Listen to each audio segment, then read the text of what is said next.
This is the Georgia Dogs Podcast on the Believe Podcast Network. President. Oh, did. Joe Cox with an up and out. Wide open. Touchdown. Israel Troop.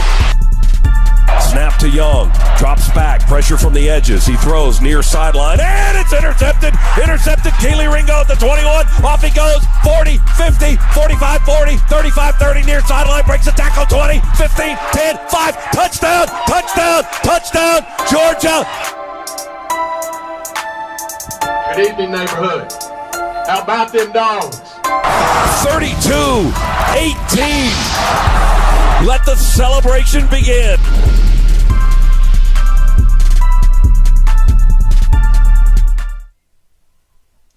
All right, what's up? What's up, everybody? It is the Believe in Georgia Dogs podcast on the Believe Network, also coming at you on Brinks.tv. As you can see, I'm flying solo tonight. Israel is he's in the midst of moving from Albany to Valdosta, and he's doing some things related to that. So it's going to just be me tonight, unless he wants to jump in. I think he's out and about in South Georgia, so I think the reception where he is a little spotty anyway. So if he jumps in, great. If not, hope everything goes smooth, and we'll catch up with him next week.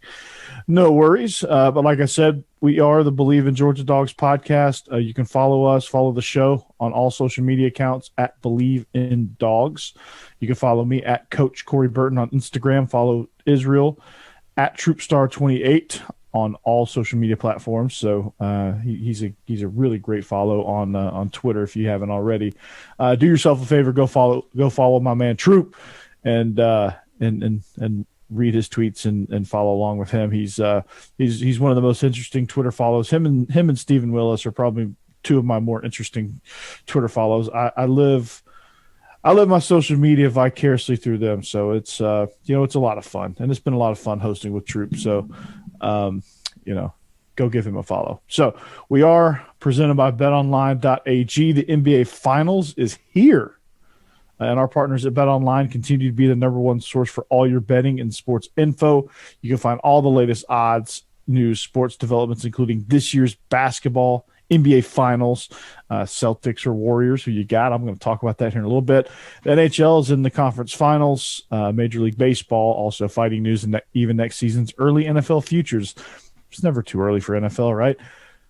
So head to the website, use your mobile device to sign up today. Receive your 50% welcome bonus on your first deposit. Just use our promo code BELIEVE, BLEAV, to get your bonus and get into the action. BetOnline, it's where that game starts, man. Okay, so lots to talk about. Action-packed show. Wish Israel was here. Like I said, miss him already. But SEC meetings happening in Destin, Florida this week. There's a lot of scheduling things out there. There's a lot of things that the ADs, the school presidents, the coaches, the league commissioners, everybody involved within the Southeastern Conference.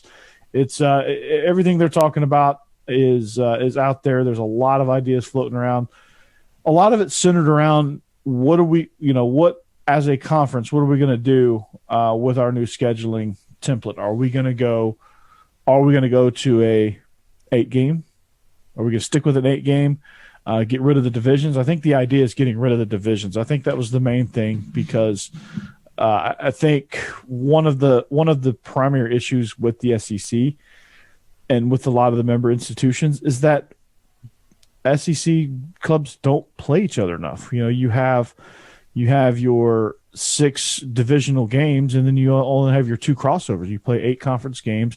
6 of them have to be within your division that you play on an annual basis. You don't get to play everybody but like once every 12 years. And then when Texas and Oklahoma comes in, that'll even, if they stick with the same model, that'll stretch out even further. Like the fact that Texas A&M has been in the conference since 2012, they have not hosted Georgia, is insane to me. We've only played once. That once was in Athens in 2019 in an absolute monsoon of a game, absolute mess of a weather game. So I think, listening to some of these proposals, I think whichever one they decide to go with, I think they're both good because you're going to play teams more frequently. You're going to play all the teams in a tighter window, which is great for the rest of the conference. It's great for competition. It's great for these schools to go and visit other places. Like Oklahoma will get to go to Athens on a more regular basis, right? Or they'll get to go to Gainesville on a more regular basis, or vice versa. South Carolina will get a chance to finally play at Texas and get to see Austin more than just once every 14, 15 years. So I think it's ludicrous that that's the case. But the conference commissioner, they're starting to do something about it. They're starting to look ahead, which is very, very proactive of them. They're starting to kick around ideas now so that when the time comes, they can hit the ground running with it, and they can have something in place to where all the member institutions, albeit it's not going to be perfect, but all the member institutions are going to be in agreement, and they can have something they can propose to Oklahoma and Texas and say, hey, look, you come into the league, here's what it's going to be, rock and roll. So I'm for it, but let's get into what the ideas are. So I mentioned getting rid of divisions. Okay, so what is that going to do for scheduling? Well, you still have to figure out how to crown a champion, and with there being 16 teams in the conference by the time this new format hits, you're never going to get a full champion that plays everybody. Like, you don't have enough games to play a round robin, right? You're not the Big 12, who has 10 schools, and you can play a nine-game conference slate and play everybody in your league.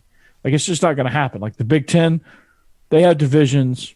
I could see the Big 10 going to something like this too. That'd be interesting. But you're never going to play anybody. So the fact that the fact that it's going to make everybody in this perfect scenario, there is no perfect scenario. So you're left with two solutions. You have a single table.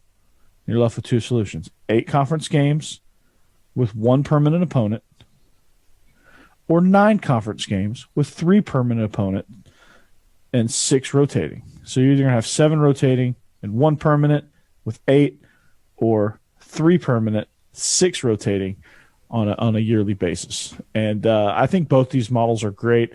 It really just depends on what you look at. Like, is there schools that is there schools that are going to be able to preserve some of the rivalries? I mean, I think when you look at teams like Alabama, Auburn, Florida, Georgia, Tennessee, they have more than one rivalry that they'd like to preserve, like the third Saturday in October for Alabama, Tennessee. Like, they're going to want to keep that. Georgia, Auburn, Georgia, Florida. Those are 2 rivalries right off the top of my head that I want to see those games every single year, because Georgia Auburn is the Deep South's oldest rivalry. They've been playing, I think, 120 something years now, and that would be a tough one to lose. Honestly, that'd be a tough game to lose on an annual basis. But on the flip side, if you go to that 1 permanent, you'll play Auburn every other year, so you'll play them twice in a 4-year cycle, home and away. So you're not losing it like you would lose it now, whereas you're not going to see it for another 12 years. But again, you don't get that annual, hey, we're playing Auburn this year, we're going to get excited, we're going out to Jordan-Hare, or they're coming to Athens and things like that. But again, to make the schedule better, is it worth a sacrifice? Yeah, I think it would be worth the sacrifice, but to me, I think the best model is the 9-game model, where you have 3 permanent opponents. Now, if you listened to our show last night, SEC After Dark, that is the audio version. If you follow my social media, the audio version is out. It is on the Beast of the East channel. But what we did was we looked at it, we mapped it out. Steve, Jake, Jeb, and I, we mapped it out, right? So on this little sticky note is the 3 permanent opponents for every school. Now you're probably looking at it going, what in the hell is that chicken scratch? But it is, we mapped it out to what we think it would be, what we proposed that it would be. Now this to me would be great, because you get a lot of these permanent matchups are great, are always must see TV. Like Ole Miss has three really easy permanent opponents, right? LSU has three really easy permanent opponents. Like it's a no-brainer, right? Texas has three right out the gate, no-brainer. Like that those games are going to be top billing. So to me, I think that's the best option. I really do. So like looking at Georgia, okay, because this is the Believe in Georgia Dogs podcast, so that's where we're going to start. So you look at Georgia. Now, the third game is kind of tricky because Tennessee will have already had their three opponents. So like some of the factors are like if the other teams in the rivalries have those available slots, which Tennessee does not. So they would not be in the three. Although I think a lot of Georgia fans would like to see that as a permanent opponent. It's just not going to happen. So for Georgia, the obvious one is Florida. The obvious one is Auburn.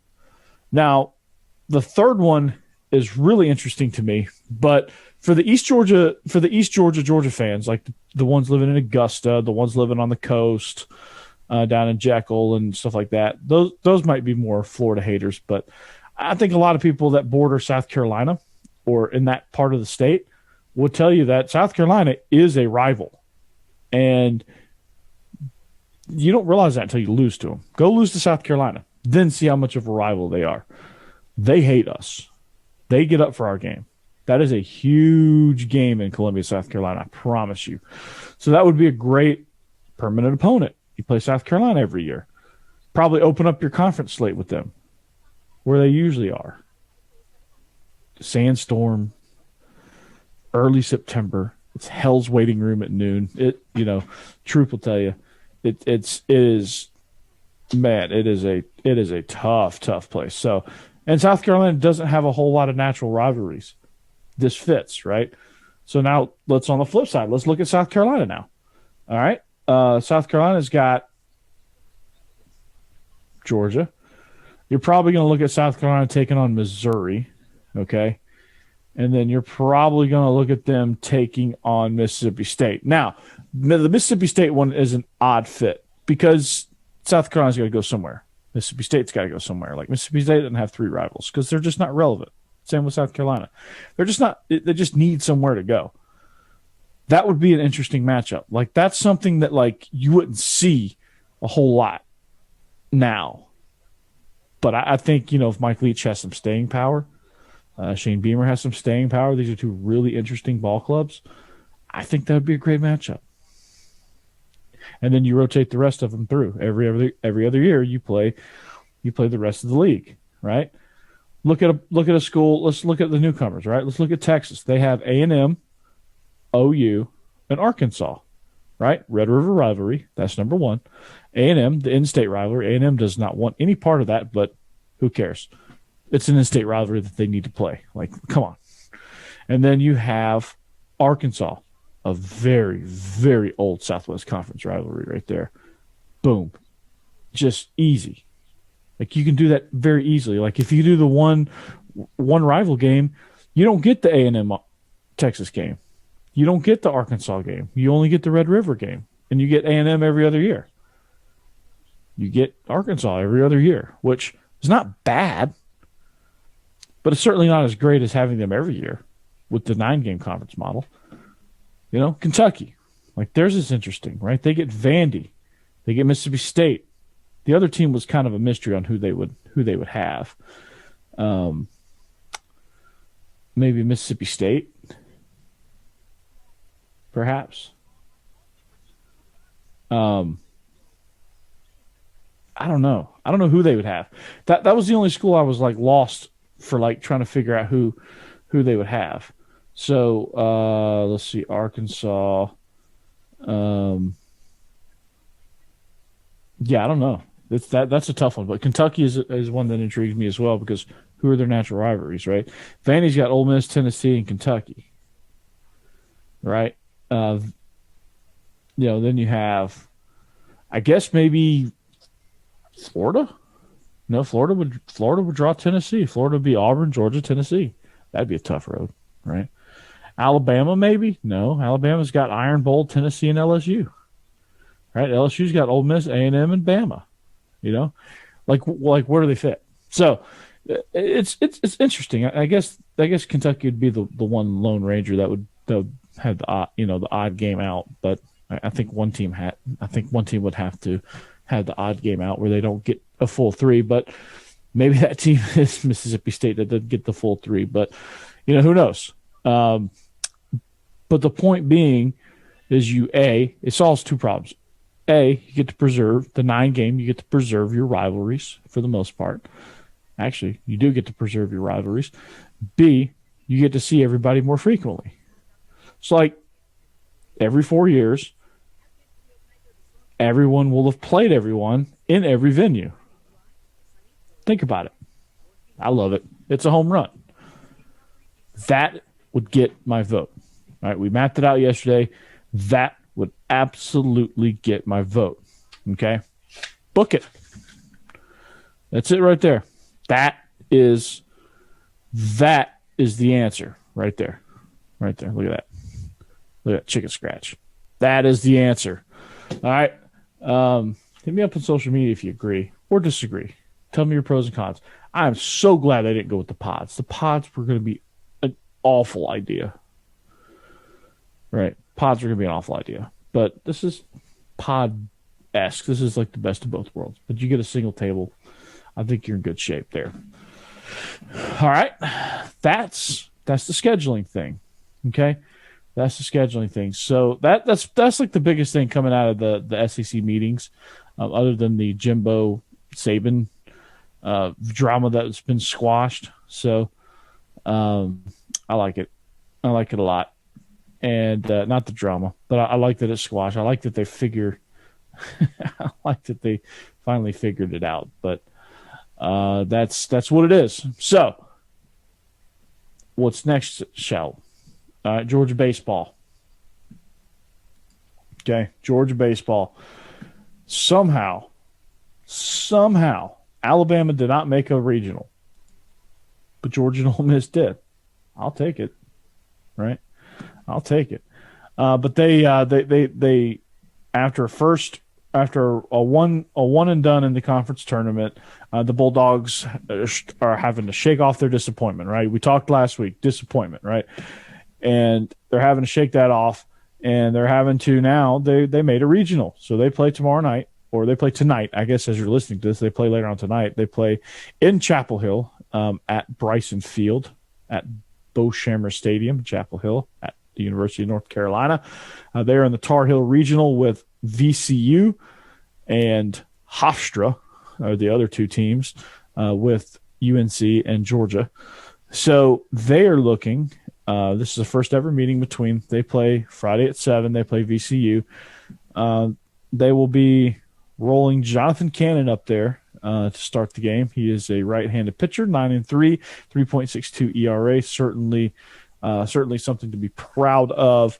But what needs to happen for this Georgia team is honestly something that we have talked about, something that Troop and I have been talking about, which is the approach at the plate. Like, the pitching has been fine, and oftentimes the pitching has been good enough to win a college baseball game. Now you look at it and you're like, well, they were down 5-1.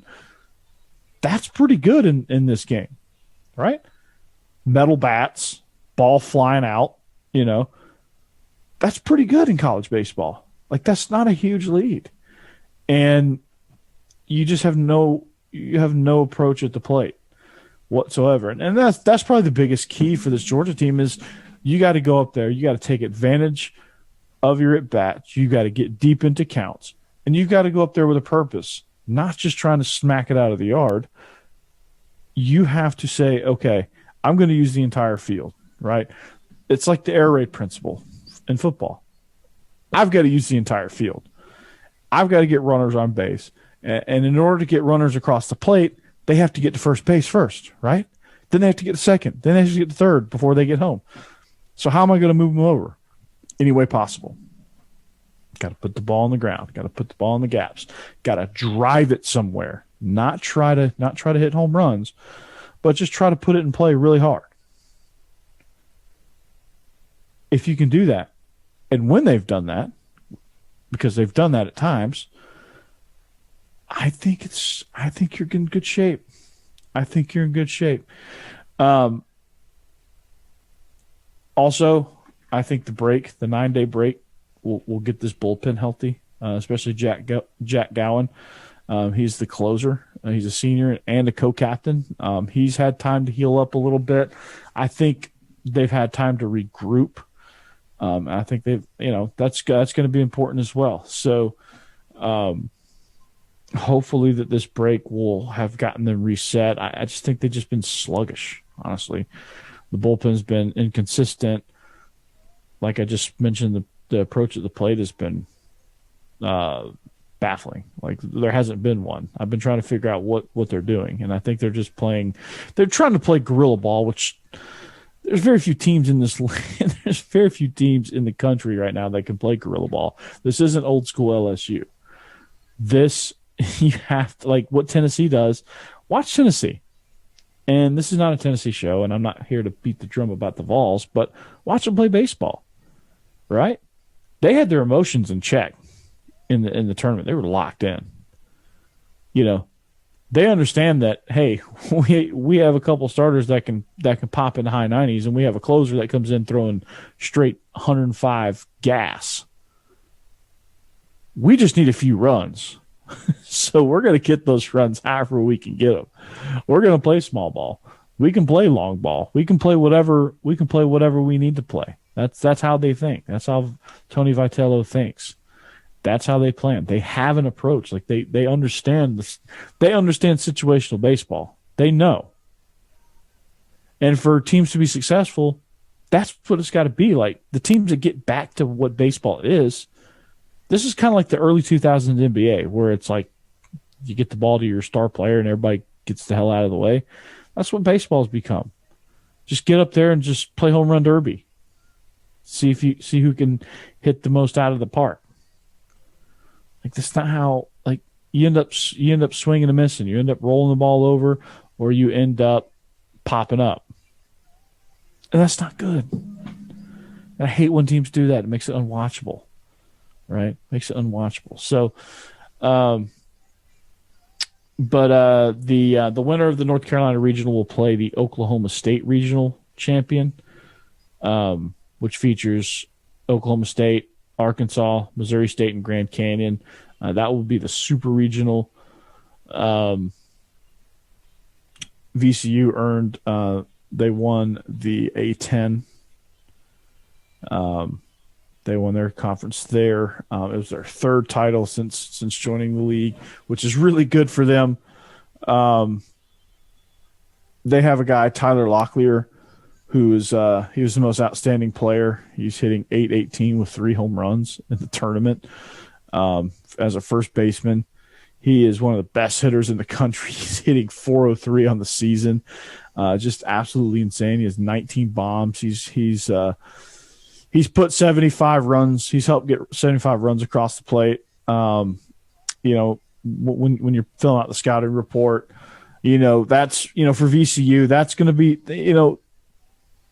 other teams have different difference makers. And that's the thing about college baseball. Like teams like VCU can be really good because they have these guys, right? They're tricky. They're tricky. And guys like that, he can certainly clear the bases, but they also, they play small ball really well. They make your defense make plays. And as you can see, when Georgia's defense is put in these pressure cooker situations, sometimes, and a lot of times with a lot of teams, but in Georgia's case, they make mistakes. They throw the ball away. They bobble it. They drop it. Balls sneak through. So it's tricky. Plus, they've got a lot of different guys that, have a variety of different pitching styles. That can be tough too. You can go from an over the top right-hander throwing 92 to this left-hander that throws sidearm and has a really good sinker. Like, you have a variety of different guys that throw from a variety of different arm slots. It makes it really tough as well. So that's kind of the makeup of their team. They don't make it easy, right? They don't make it easy, but it is certainly, obviously you would think SEC versus Atlantic 10, you would think that's the case, but if Georgia comes up and thinks they can just waltz out there, put their helmets on the ground and say, "Hey, bow to us," that's not going to happen. VCU is going to be really, really good. North Carolina certainly, they're hosting a regional, so obviously they're pretty good. And then of course, Hofstra, they're not going to go down without a fight. I mean, they're the 4 seed, so they're likely just, a sacrificial lamb. They're in it just to get some postseason reps. But again, you can't take anybody too lightly. But VCU is not a great matchup because they are one of those mid-major teams that just right now they just have a really good makeup of ball players, and I really like what they do, and I really, really think this Tyler Locklear kid can do some damage if you let him. So, that's kind of the preview for that. You just gotta look for that. So the 5 keys to wrap up this baseball talk. The 5 keys are as such. Bullpen's going to have to get healthy. All right, they're going to have to be more consistent as well. They're going to have to take smarter at bats. All right, can't lead the league in strikeouts. You got to be smarter than that. You got to find the balance between aggressiveness and recklessness. Georgia hasn't done that. All right. Issuing free passes on the flip side, Georgia, the pitching staff has to cut down on the walks. And some of the bullpen guys, some of the down the road bullpen guys, like guys that you probably wouldn't think of are getting called on a regular basis, they're going to have to step up as well. You're going to have to get some solid innings out of them because down the stretch, you're going to need it, especially if you want to make a run. You're going to need every person in that dugout and every person in that bullpen. So those guys are going to have to step up. Here's how the schedule shakes out. Game 1 is at 2. North Carolina takes on Hofstra. Game 2 is at 7 on Friday. Georgia VCU. Saturday, the loser of Game 1 plays the loser of Game 2 at 1. The 2 winners will play at 7. So you're hoping it's a Georgia-North Carolina game Saturday night. Sunday, you'll have an elimination game from Game 3 and Game 4. So the winner of Game 3 will get second life to take on the loser of Game 4. Loser goes home. Winner of Game 4, winner of Game 5 will play each other. And then there's a Game 7 if both teams are undefeated, and because it's double elimination. So it's a 7-game set Monday. That'll happen Monday at 6, and that'll determine the region champion. So there's your baseball news. So tonight, 7 o'clock, Saturday, possibly at either 1 or 4, and Sunday, I think, at 1. So looking forward to it. And that's going to be there. So as we march towards the end of this thing, Arch Madness is in June. Arch Manning is coming for a visit. This recruiting has come down to really Georgia and Texas, right? They're the front runners now. They will get the first weekend in June, and the 18th. Arch Manning will go to Texas. Todd Monken and Buster Faulkner have done a tremendous job. Those are the 2 on the coaching staff that have really done the best with Arch Manning and the Manning family. So you look at those relationships to see if Arch Manning will in fact choose the Bulldogs, which Uncle Peyton, I'm not sure Uncle Peyton's going to be ready for that red and black, but who knows, right? But that's a little update there. The scheduling stuff. Ingram is granted a waiver for basketball. Jalen Ingram, he received a waiver that allows him to be eligible because of a tear of his ACL, so he gets a medical red shirt. So that'll be a good boost for the basketball program. Super Cario Quindo is coming back. That's huge. The freshmen are moving in to, most of the freshmen that weren't early enrollees, they are moving in. So it's really good, really exciting. It lets you know that football season is right around the corner. The freshmen are moving in. Basketball's moving in the right direction. Mike White has hit the ground running, and he's done a tremendous job so far. So I'm excited. But the last thing on the agenda, all right, is the NBA Finals. Warriors Celtics. Game's probably happened. Game is just now tipping off as we speak. So I think when you look at this matchup, you have to, it's pretty obvious that, a lot of people are saying, well, it's going to be, it's going to be Warriors in 4. It's all about the Warriors, yada yada. But in reality, like, this is not a slam dunk. Honestly, it's not, because you look at the way the Celtics have played. Like, the Celtics are supposed to get swept by the Heat. Like, the Heat were the overwhelming favorite in they were obviously the number 1 seed. So you look at the matchups and you have to think that there's something there. Like, I'm checking in on the game live, so you got a free Chipotle ad there if you could hear that. But it's at halftime right now. But it's been a really good game. Steph Curry, what he brings to the table, I think is, not only the 3-point shooting but the facilitating. Golden State's down 2 at halftime. They're hanging in there. Boston's hanging in there. Boston is certainly not an easy out. I think this is going to go at least 6. Worst case scenario, I think I like the Warriors ultimately because I think their shooting ability is going to come in handy. I think they're just going to overwhelm them with Steph Curry and Klay Thompson and what they can do on the perimeter.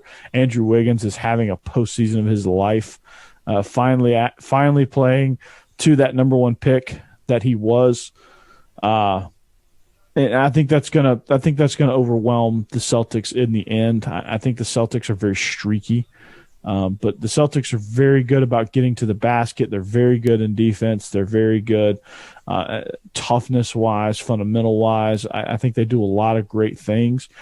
But I think just when you look at what Golden State brings to the table, I think that's, you kind of got to look at the overall game. And I think it's not a phenomenal matchup for the Celtics and what Golden State does well versus what the Celtics do well, which is fine. It happens. So, but anyway, that is my thoughts on the NBA Finals. My official take is going to be Warriors in 6. A lot of people are probably going to say Warriors in 5. You can have that. So that's where we stand. So, and that's going to about do it for us right now. Like I said, if Troop was here, we would probably go back and forth more. If you haven't seen the Georgia all-white uniforms, please go on Twitter. Look at those. Those are they are phenomenal. It's a white helmet with 3 stripes, white jersey, white pants. Do not make this mistake Jeb made last night in Googling Georgia all-whites. Because you're going to get nothing to do with uniforms, and you might get on some lists. So don't do that. Certainly don't do that. But go check out those uniforms. Man, those are so sick. So, but we are, like I said, we are the Believe in Georgia Dogs podcast. Find us on YouTube. Subscribe. If you look on my profiles, you will see a link tree that will take you everywhere you need to go. Spotify, Apple, wherever you want to find your podcast. It'll link you to the Believe site and our Believe profile. It'll link you to YouTube. It'll link you to a lot of different places. Basically, wherever there's a chance to find me, my link tree will take you there. So please find me on social media and then go to that link tree and then subscribe. Leave a comment. Leave a rating. Make this part of your weekly repertoire. Make this part of your Friday listen. You're sitting at the office. You're pecking away at the keyboard. You're tired. Your boss is bearing down on you. You got a stack of papers. You got invoices. You got cover sheets for your TPS reports. Lundberg is really driving you crazy. He wants you to come in on the weekend. Sometimes you just got to put the pods in and listen to the Believe in Georgia Dogs podcast. Sometimes you got to do it. As an Office Space reference for those of you keeping score at home. So subscribe, comment, find us, give us some feedback, let us know how we're doing. Join in on the fun, tell a friend about it, and that's how we're going to do it. So we are the Believe in Georgia Dogs podcast on the Believe Network, also Brinks.tv, presented by Betonline.ag. We hope you have a great weekend. We'll see you back here next week, hopefully with a fresh move and a fresh new home. Israel will join us as well. Thank you. Good night. We'll see you back here next week. Better than ever. And as always, go Dogs. See you. This is Believe in Georgia Dogs podcast on the Believe Podcast Network.